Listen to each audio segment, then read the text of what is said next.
ਇਸੇ ਤਰ੍ਹਾਂ ਦਾ ਵਾਕਿਆ ਸਾਡੇ ਨਾਲ ਹੋਇਆ।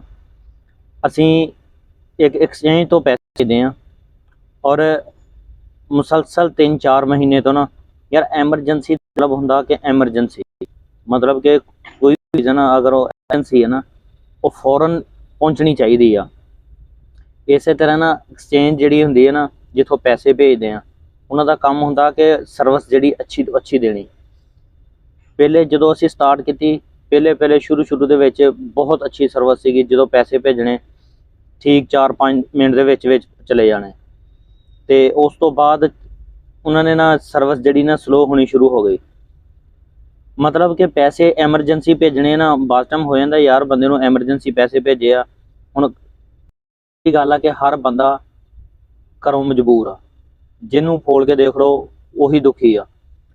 ਪ੍ਰਦੇਸਾਂ 'ਚ ਆ ਕੇ ਕੰਮ ਕਰਨ ਦਾ ਮਤਲਬ ਹੀ ਇਹ ਆ ਕਿ ਯਾਰ ਅਸੀਂ ਜਿਹੜਾ ਕਮਾਉਂਦੇ ਆ ਉਹ ਅਸੀਂ ਭੇਜੀਏ ਤੇ ਜਲਦੀ ਤੋਂ ਜਲਦੀ ਘਰ ਵਾਲਿਆਂ ਤੱਕ ਪਹੁੰਚ ਜਾਣ। ਹੋਇਆ ਇਸ ਤਰ੍ਹਾਂ ਕਿ ਪੈਸੇ ਭੇਜਦੇ ਸੀ ਤੇ ਬਿਹਤਰੀਨ ਅੱਛੀ ਸਰਵਿਸ ਸੀਗੀ।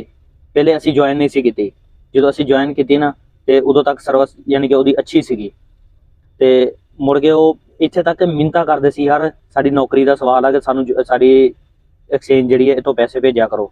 ਅਸੀਂ ਭੇਜਣੇ ਸ਼ੁਰੂ ਕਰ ਦਿੱਤੇ। ਪਾਕਿਸਤਾਨੀ ਸੀਗੇ, ਅਸੀਂ ਕਿਹਾ ਚਲੋ ਯਾਰ ਕਿਸੇ ਪਾਕਿਸਤਾਨੀ ਭਰਾ ਦਾ ਭਲਾ ਹੋ ਜਾਏਗਾ ਤਾਂ ਭੇਜਣੇ ਸ਼ੁਰੂ ਕਰ ਦਿੱਤੇ ਤੇ ਮੁਸਲਸਲ 3-4-5 ਮਹੀਨੇ ਤੋਂ ਨਾ ਸਰਵਿਸ ਇੰਨੀ ਕੁ ਡਾਊਨ ਹੋ ਗਈ ਪੈਸੇ ਅੱਜ ਭੇਜੇ ਨਾ ਤੇ 4 ਦਿਨ ਬਾਅਦ ਮਿਲਣੇ, 3 ਦਿਨ ਬਾਅਦ ਮਿਲਣੇ। ਜਦੋਂ ਉਹਨਾਂ ਨੂੰ ਕਾਲ ਕਰਨੀ ਤੇ ਉਹਨਾਂ ਨੇ ਸਾਡੀ ਕਾਲ ਤੱਕ ਰਿਸੀਵ ਨਹੀਂ ਸੀ ਕਰਦੇ ਹੈਗੇ। ਜੇ ਅਗਰ ਕਾਲ ਸੁਣ ਵੀ ਲੈਂਦੇ ਸੀਗੇ ਤੇ ਕਹਿੰਦੇ ਸੀ ਯਾਰ ਅਸੀਂ ਸੁੱਤੇ ਸੀ, ਅਸੀਂ ਫਲਾਨਾ ਸੀਗਾ ਕੰਮ 'ਚ ਬਿਜ਼ੀ ਸੀਗੇ, ਸਾਨੂੰ ਕਾਲ ਨਾ ਕਰਿਆ ਕਰੋ, ਸਾਨੂੰ ਮੈਸੇਜ ਕਰਿਆ ਕਰੋ। ਜੇ ਮੈਸੇਜ ਕਰ ਦੇਣਾ ਮੈਸੇਜ 3-3 ਦਿਨ ਬਾਅਦ ਸੁਣਦੇ ਸੀਗੇ ਤੇ ਮੁੜ ਕੇ ਨਾ ਇੱਥੇ ਤੱਕ ਗੱਲ ਆ ਗਈ ਕਿ ਸਾਡੇ ਨਾਲ ਬਦਤਮੀਜ਼ੀ ਕਰਨੀ ਸ਼ੁਰੂ ਕਰ ਦਿੱਤੀ ਉਹਨਾਂ ਨੇ।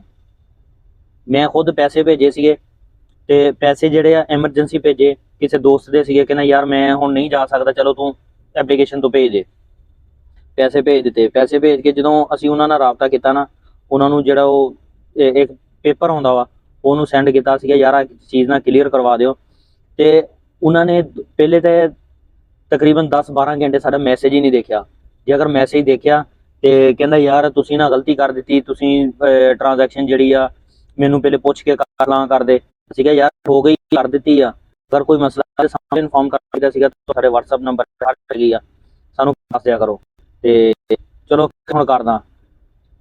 3 ਦਿਨ ਬਾਅਦ ਪੈਸੇ ਰਿਜੈਕਟ ਹੋ ਗਏ। 3 ਦਿਨ ਬਾਅਦ ਸਾਡੀ ਅਮਾਊਂਟ ਜਿਹੜੀ ਆ ਰਿਜੈਕਟ ਹੋ ਕੇ ਕਹਿੰਦਾ ਜੀ ਹੁਣ 2 ਦਿਨ ਹੋ ਗਏ ਆ, ਮਤਲਬ ਕਿ ਜੁਮੇਰਾਤ ਸਿਮਾ ਸੀਗਾ, ਕਹਿੰਦਾ ਜੁਮੇ ਦਾ ਦਿਨ ਵੀ ਗਿਆ, ਹਫਤਾ ਵੀ ਗਿਆ, ਐਤਵਾਰ ਵਾਲੇ ਦਿਨ ਕਹਿੰਦੇ ਸ਼ਾਮ ਨੂੰ ਤੁਹਾਡੇ ਪੈਸੇ ਵਾਪਸ ਆਉਣਗੇ। ਅਸੀਂ ਕਿਹਾ ਚਲੋ ਜਿੰਨੀ ਹੋ ਸਕਦਾ ਕਰਾ ਕੇ ਕੋਈ ਪਾਕਿਸਤਾਨ ਬੈਂਕ ਜਾਂ ਫਲਾਨ ਜੋ ਵੀ ਹੈ ਲੇਕਿਨ ਉਹਨੂੰ ਕਰਵਾ ਹੁਣ। ਤੇ ਉਹਨਾਂ ਗੱਲ ਕਰਨ ਦੀ ਕੋਸ਼ਿਸ਼ ਇਸ ਕਦਰ ਬਦਤਮੀਜ਼ੀ ਕੀਤੀ ਨਾ ਉਹਨੇ, ਮੈਂ ਤੁਹਾਨੂੰ ਅਲਫਾਜ਼ ਨਹੀਂ ਦੱਸ ਸਕਦਾ ਜਿਹੜੇ ਉਹਨੇ ਸਾਡੇ ਨਾਲ ਇਸਤੇਮਾਲ ਕੀਤੇ ਆ। ਮੈਂ ਉਹਨੂੰ ਕਿਹਾ ਖੁਦਾ ਦੇ ਬੰਦੇ ਯਾਰ ਅਸੀਂ ਐਮਰਜੈਂਸੀ ਭੇਜੇ, ਮੈਨੂੰ ਕਹਿੰਦਾ ਅੱਗੋਂ ਕਹਿੰਦਾ ਖੁਦਾ ਨਾ ਸੁਣਾਓ ਮੈਨੂੰ, ਕਹਿੰਦਾ ਸਾਡੀ ਡਿਊਟੀ ਜਿਹੜੀ ਆ 9 ਤੋਂ 5 ਹੁੰਦੀ ਆ, ਇਹਦੇ ਦੌਰਾਨ ਕਾਲ ਕਰਿਆ ਕਰੋ। ਯਾਰ ਜਦੋਂ ਅਗਰ ਕੋਈ ਮਸਲਾ ਬਣਦਾ ਵਾ ਤੇ ਅਸੀਂ ਕਿਹਨੂੰ ਕਹਿਣਾ? ਜਿਹੜੇ ਉਹਨਾਂ ਦੇ ਨੁਮਾਇੰਦੇ ਆ ਅਸੀਂ ਉਹਨਾਂ ਨਾਲ ਹੀ ਗੱਲ ਕਰਨੀ ਨਾ, ਜਿਹੜਾ ਉਹਨਾਂ ਦਾ ਸਟਾਫ ਆ ਉਹਨਾਂ ਨਾਲ ਗੱਲ ਕਰਕੇ ਮਸਲਾ ਆਪਣਾ ਕਲੀਅਰ ਕਰਵਾਉਣਾ ਨਾ। ਜੇ ਅਗਰ ਉਹ ਇਸ ਕਦਰ ਬਦਤਮੀਜ਼ੀ ਕਰਨੀ ਸ਼ੁਰੂ ਕਰ ਦਿੱਤੀ ਉਹਨਾਂ ਨੇ ਤੇ ਫਿਰ ਮੇਰਾ ਨਹੀਂ ਖਿਆਲ ਕਿ ਸਾਡਾ ਉਹਨਾਂ ਕੋਲੋਂ ਦੁਬਾਰਾ ਪੈਸੇ ਭੇਜਣਾ ਬਣਦੇ ਆ। ਮੈਂ ਕਿਹਾ ਚਲੋ ਠੀਕ ਆ। ਮੈਂ ਬਹੁਤ ਸਬਰ ਦਾ ਉਸ ਟਾਈਮ ਨਾਲ ਮੁਜ਼ਾਹਰਾ ਕੀਤਾ, ਸਬਰ ਕਰਕੇ ਤੇ ਜਿਸ ਤਰ੍ਹਾਂ ਵੀ ਸੀਗੇ ਨਾ ਪੈਸੇ ਮੈਂ ਕਢਵਾ ਲਏ। ਪੈਸੇ ਕਢਵਾ ਕੇ ਉਹ ਪੈਸੇ ਉਸ ਲੜਕੇ ਦੇ ਜਿਹੜੇ ਆ ਨਾ ਦੁਬਾਰਾ ਰਿਟਰਨ ਭੇਜੇ। ਅਲਹਮਦੁਲਿਲਾ ਚਲੇ ਗਏ, ਪਹੁੰਚ ਗਏ। ਮੁੜ ਕੇ ਗੁੱਸਾ ਮੈਨੂੰ ਬਹੁਤ ਸੀਗਾ ਜਿਸ ਕਦਰ ਉਹਨੇ ਬਦਤਮੀਜ਼ੀ ਕੀਤੀ ਸੀਗੀ, ਜਿਸ ਤਰ੍ਹਾਂ ਦੇ ਅਲਫਾਜ਼ ਇਸਤੇਮਾਲ ਸੀ, ਲੈਂਗੁਏਜ ਕੀਤੀ ਸੀਗੀ।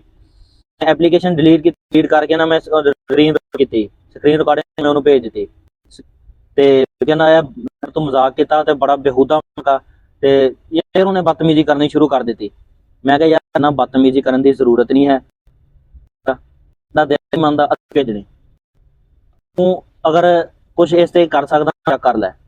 ਲਿਹਾਜ਼ਾ ਬਦਤਮੀਜ਼ੀ ਦਾ ਜਵਾਬ ਸਾਡੇ ਕੋਲ ਹੋਰ ਕੁਛ ਨਹੀਂ ਹੈ, ਅਸੀਂ ਇਹੀ ਜਵਾਬ ਦੇ ਸਕਦੇ ਹਾਂ। ਨਾ ਸਾਨੂੰ ਬਦਤਮੀਜ਼ੀ ਕਰਦੀ ਆ, ਹਾਂ ਸਾਡੇ ਮੂੰਹ 'ਚ ਵੀ ਜ਼ੁਬਾਨ ਹੈ, ਅਸੀਂ ਵੀ ਕਰ ਸਕਦੇ ਹਾਂ। ਲਿਹਾਜ਼ਾ ਅਸੀਂ ਇਹ ਕੰਮ ਨਹੀਂ ਕਰਾਂਗੇ, ਸਾਡਾ ਦਿਲ ਨਹੀਂ ਮੁਤਮਈਨ ਹੈ ਤੁਹਾਡੇ ਤੋਂ। ਦੂਸਰੀਆਂ ਐਕਸਚੇਂਜ ਹੈਗੀ ਆ, ਦੂਸਰੀਆਂ ਬ੍ਰਾਂਚਾਂ ਹੈਗੀਆਂ, ਯਕੀਨ ਕਰੋ ਅਸੀਂ ਜਾਈਦਾ ਵਾ ਪੈਸੇ ਭੇਜਣ। ਯਾਰ ਬਾਅਦ ਟਾਈਮ ਪੈਸੇ ਵੀ ਨਹੀਂ ਭੇਜਣ ਵੀ ਨਹੀਂ ਚਾਹੀਦਾ, ਉਹਨਾਂ ਨੂੰ ਫੋਨ ਕਰ ਦੇਈਦਾ ਕਿ ਯਾਰ ਅਸੀਂ ਇਹਨੇ ਪੈਸੇ ਤੁਹਾਨੂੰ ਸੈਂਡ ਕਰਨ ਲੱਗੇ, ਸਾਡੇ ਆਹ ਫਲਾਣੇ ਨਾਮ ਤੇ ਭੇਜ ਦਿਓ, ਉਹ ਖੁਦ ਹੀ ਭੇਜ ਦਿੰਦੇ ਆ। ਕਿਤੇ ਐਮਰਜੈਂਸੀ ਹੋਵੇ, ਵਰਨਾ ਨਹੀਂ ਅਸੀਂ ਖੁਦ ਹੀ ਜਾ ਕੇ ਭੇਜੀਦੇ ਆ। ਔਰ ਦੂਸਰੀ ਐਪਲੀਕੇਸ਼ਨ ਹੈਗੀਆਂ ਉਹ ਤੋਂ ਭੇਜੀ ਦੇ, ਭੇਜ ਕੇ ਉਹਨੂੰ ਜਿਸ ਟਾਈਮ ਅਸੀਂ ਭਾਵੇਂ ਰਾਤ ਨੂੰ 9-10 ਵਜੇ ਵੀ ਕਾਲ ਕਰਦੇ ਨਾ ਤੇ ਅੱਗੋਂ ਹਾਜ਼ਰ ਬੈਠੇ ਹੁੰਦੇ ਕਿ ਯਾਰ ਅਸੀਂ ਹਾਜ਼ਰ ਹਾਂ, ਕੋਈ ਮਸਲਾ ਨਹੀਂ ਹੈਗਾ, ਅਗਰ ਮਸਲਾ ਮਸਾਇਲ ਆਉਂਦਾ ਤੇ ਅਸੀਂ ਉਹਨੂੰ ਕਲੀਅਰ ਕਰਾਂਗੇ। ਇਹ ਚੀਜ਼ ਹੁੰਦੀ ਆ। ਔਰ ਅਗਰ ਸਟਾਫ ਹੀ ਇਸ ਤਰ੍ਹਾਂ ਬਦਤਮੀਜ਼ੀ ਕਰਨੀ ਸ਼ੁਰੂ ਕਰ ਦੇਵੇ ਤੇ ਬਹੁਤ ਗਲਤ ਗੱਲ ਹੈ।